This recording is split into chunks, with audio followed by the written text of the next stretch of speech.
Ito Ito na guys ang part 3. By the way, I'm Ems.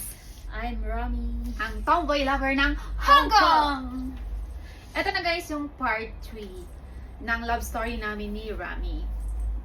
So kami na officially August 2, 2022. So August and then September birthday ka na yan. And then Sinurprise ko siya. nag-surprise siya sa akin na Bali may ano lang ako, may kasabwat ako dito sa Hong Kong. Bali nakita ko lang sila sa Facebook. Tapos pinisage ko sila kung pwede sila mag-surprise na magbigay lang ako ng payment kung magkano. Bali ang flower and cake lang yun, no? flower and cake, tapos may balloons and May then balance. chocolate. Oh, yeah. Yun, ganon. Mm. Tapos siya, kakagising lang. And then, nung birthday ko kasi, may sakit ako noon. May virus. May ano siya, may COVID. Na-COVID ako noon. Sakto na birthday ko, may COVID ako. Kaya hindi ako Hindi siya naka-day off. makalabas. Hindi makalabas. So, yung time na yon on call kaming parehas. Kunwari, walang alam. Walang nangyari. Wala akong alam na ano. Nagtatanong kayo bakit alam niya yung address ko. Sinabi niya sa akin. Sinabi ko na sa kanya before kasi nga nagpadala siya sa akin noon ng pera na 10,000 pesos para sa mga nanalo noon ng birthday niya. And then twice siyang nagpadala kasi binigyan din niya ako ng wifi. O ganun siya kagalante noon. Kaya yung address ko alam niya. So nung time na yon, nakatulog ako. Tulog ako, on call kaming dalawa. And then, bigla akong kinatok ng amo ko. Sabi niya, Emily, you have a visitor outside. Sabi niya sa akin, ha? Sabi kong ganun. Akala ko mga friends ko, na kasi nga hindi ako makalabas. Paglabas kong ganun, ayan ang happy birthday.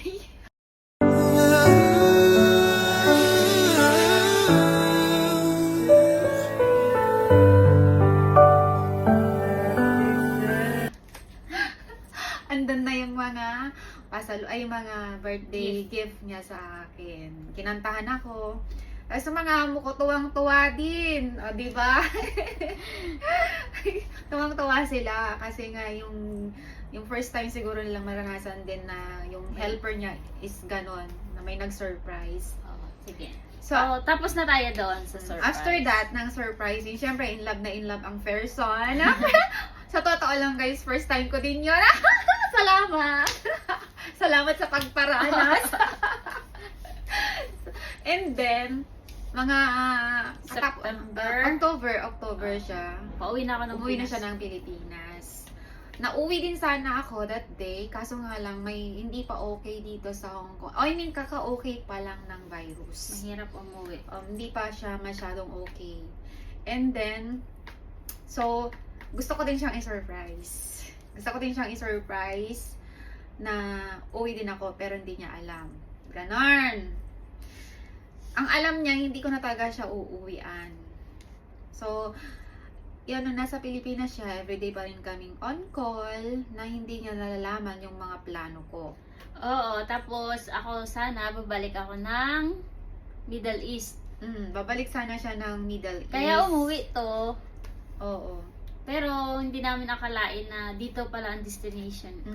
Yun yung plano. Babalik Okay. siya ng Middle East.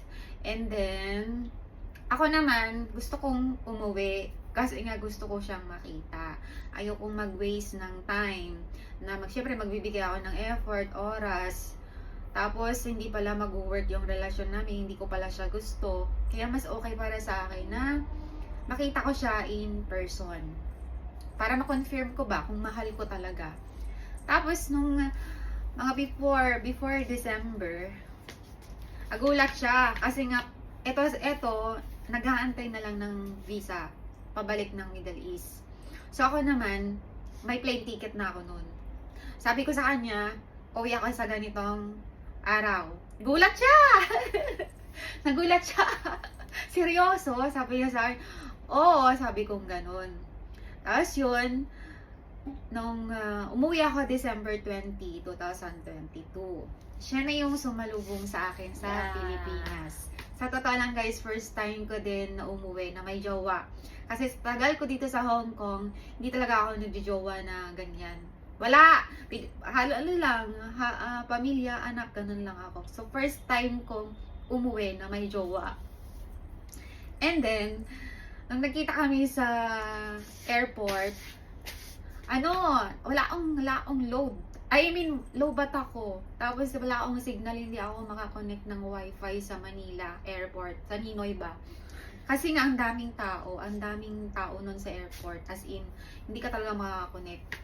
At ang tagal namin sa taas. Kasi nga, hindi makapark yung mga eroplano. So, ilang oras to naghintay? Mga 2 hours. 2 hours. 2 hours siya naghintay bago kami nagkita. Kasi 1 hour na nasa taas kami bago maglanding. Then 1 hour na nagkuha kami ng aming bagahe. Sakto naman, nalobat na ang phone ko. Di na ako makatawag. Pero may isa pa akong phone. Tapos, yung isa akong phone, hindi ko makonect kasi nga, mahina yung signal. And then, yung usapan namin sa loob kami magkikita. Pero nasa labas na Pero, ako. hindi ako yung nasa labas. Ako yung nasa labas. Oo nga, sa labas. Naglabas din ako. Tapos, pagtingin ko, nasa likod ko, nasa loob pa siya. Nasa labas na ako noon kasi nga hindi ko alam kung paano siya pupuntahin. So pupunta ako ng boat ng Globe. Nag-load ako doon. Ay hindi, nakitawag muna ako. Pwedeng hiramin yung phone nyo. May tatawagan lang akong tao. Sabihin ko lang nandito ako sa labas. So ginamit ko yung phone nila habang inaayos yung SIM card ko na ilalagay sa phone ko. So, tinawagan ko siya. Sabi ko, Lab, andito ako sa labas. Eh, di lumabas din to.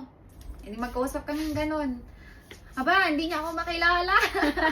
Sa dami ng tao. Kasi nakatalikod siya, guys. Nakatalikod siya. Ako yung nakaharap sa kanya. Pero alam mo yung maganda, kahit sa phone lang kami nagkakilala, kilala ko siya agad. Nakatalikod siya. Nakatalikod siya. Asan ka, Lab? Asan ka, Lab? Siya yung tumawag sa pangalan. Asan ka, Lab? Sabi niya sa akin. Nakatalikod lang siya sa akin. Lab, nandito ako. Sabi ko, ganun. Ayun, paglingon niyang ganun, ako na. O, diba? Siguro kung may camera lang doon, ang ganda ang ganda ng nangyari. Kasi, as in, ang daming tao sa labas ng airport. As in, siksikan. Tapos, siya, nakaganyan ng phone. Nakatalikod. O, nakatalikod. Nandun lang ako Tapos siya nakaharap. Nandun lang ako sa likod niya na nagtatawag. Laba, saan ka na? Andito, nakita ko yung hugis ng katawan niya, yung aura niya. Sabi ko, si Rami to. Ayun, sabi ko, Love, andito ako. Pagtalikod niyang ganun, ako na. Ayos yun. Nagyakapan na kami. Siyempre, may kiss. Yung naramdaman ko noon is, wala, parang matagal ko na siyang kilala. Mahal ko talaga siya. 110% na masasabi kong mahal ko talaga. Hindi dahil natutuwa lang ako. Doon ko na-confirm. Kasi feeling ko, may konting kaba. Pero, parang kilala ko na siya ng matagal. Hindi na ako nahihiya. Ganun. Ako yung nahihiya sa kanya. Siya talaga mahiyain. Tapos alam niyo na, ganun na yung nangyari. Alam niyo na yan. Tapos, after namin magkita, alam niyo na yon. And then, mga 24, hindi, 25, nagbiyahe kami ng anak ko. Diba, December 20, dumating ako ng Pilipinas. Then, after namin nagbanding, umuwi ako sa amin. And then, bumalik kami ng anak ko, December 25. So, Nagkita na. yun yung